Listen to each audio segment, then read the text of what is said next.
it's Iain from RTO here. Hope you're all well. Welcome to the album artwork show, where we, instead of looking at the actual music, we appreciate album covers, and I rank album covers of bands or artists. Today we've been doing prog. This earlier on we did Battle of the Debuts was King Crimson and Yes, so I thought why not do some prog bands album covers. So we're having a bit of a prog day here on RTO. So I went with Camel today. Probably the most underrated prog band ever. I love this band. We've already done the album rankings. Someone actually asked, will you do the live albums? And I thought, yes, of course I'll do the live albums at some stage. So I've only gone with the studio albums today because there's so many covers of that, would be here for a Kingdom Come and my poor old voice wouldn't cope. So I've just gone with their 14 studio albums today. So we'll get started. So coming in at number 14, we have the 1982 album, The Single Factor. It's a weird cover, isn't it? It's not. I find it very hard to focus on this one. But hey ho, it's an alright album. So coming in at number 13, we got a 1977 now for Rain Dances. Yeah, I get the idea of that. It's a little boy watching the rain and two sort of these people dancing. Quite an effective cover, really. It's not bad, but it's not one of my favourites.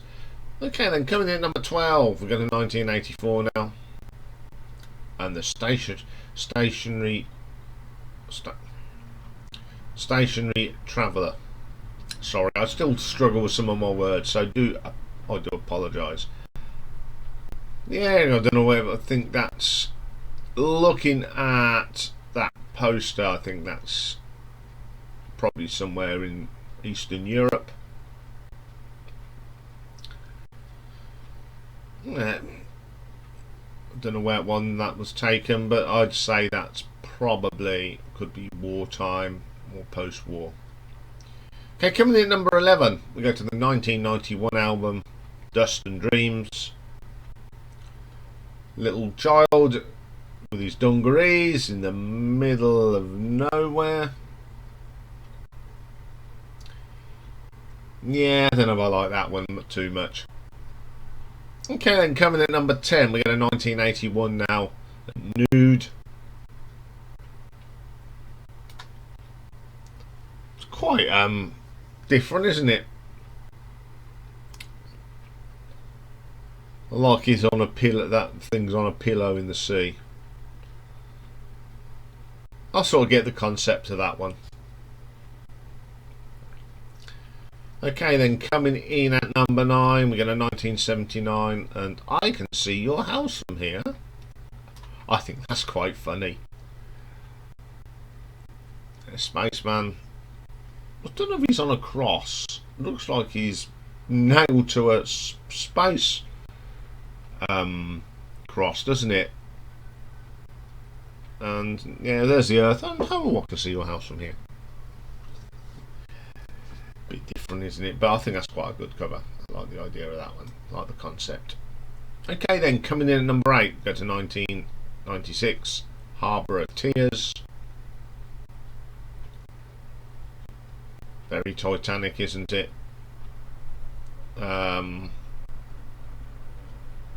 Great picture of the time. I actually like that picture. I have got a fascination with the Titanic, and I'm lucky enough to have been to the Titanic Museum in Belfast. Great, it's a great album. I like that album quite a lot. Okay, then we go to their, I think it was their last album in 2002, A Nod and a Wink. Really colourful cover this is. Quite like it, actually. I don't know if that's supposed to be representing God in the corner there. Got a horse silhouette, a man and some birds and the moon. Pretty cool. Okay, and coming in at number 6 for the 1974 and Mirage. Yeah, I get the idea of this, you know. But you can't look at that cover for long, can you? Obviously, it's looks like from a famous cigarette company at the time. But I do sort of get the idea of it being blurry. But as again, you just can't look at it for too long. Okay, then coming in at number 5, we go to the debut album from 1973, Camel. A train and a camel coming out of the tunnel on it. Weird concept, but yeah, it's not too bad. Not too bad at all. Okay, coming in at number 4, we go to 1978's Breathless. The camel again. On the background. Pretty cool. I like that. That's quite colourful.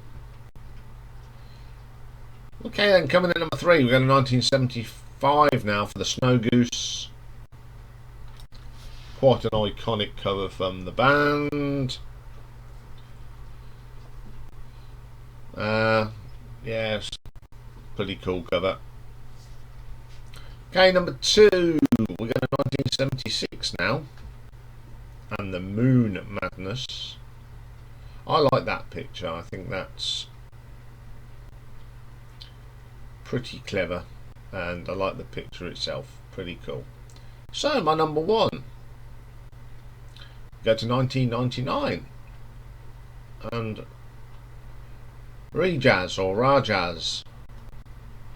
I love that. I just love camels, and having been for a ride on a camel in the desert,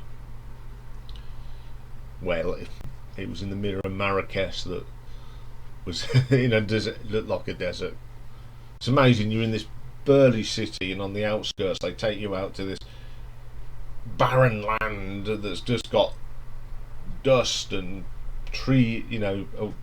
palm trees, and they just wander you around, and then all of a sudden you see this tent, and you go into this tent and you drink mint tea, and that was all good fun. And that just reminds me of that day. They even dress you up in the old stuff, like Lawrence of Arabia, except I had my shades on.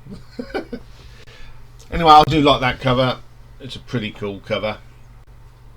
Okay, very short and sweet today, but I'm trying to keep things short and sweet until I feel that I'm up to doing lots of talking. That's all for today, but look out for the little what's coming up next week video, because at the moment I'm not doing any live streams.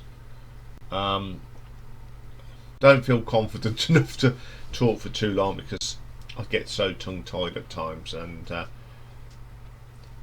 can't, when I'm doing the live stream, it's all looking at screens and everything, and obviously this eye doesn't focus very well at the moment.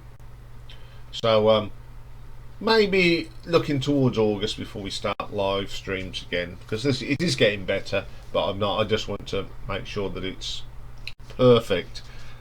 So we'll be back tomorrow, and it's live album ranking day, and tomorrow we are looking at one of my favourite sort of electronic 80s bands, Ultravox. Looking at their live albums.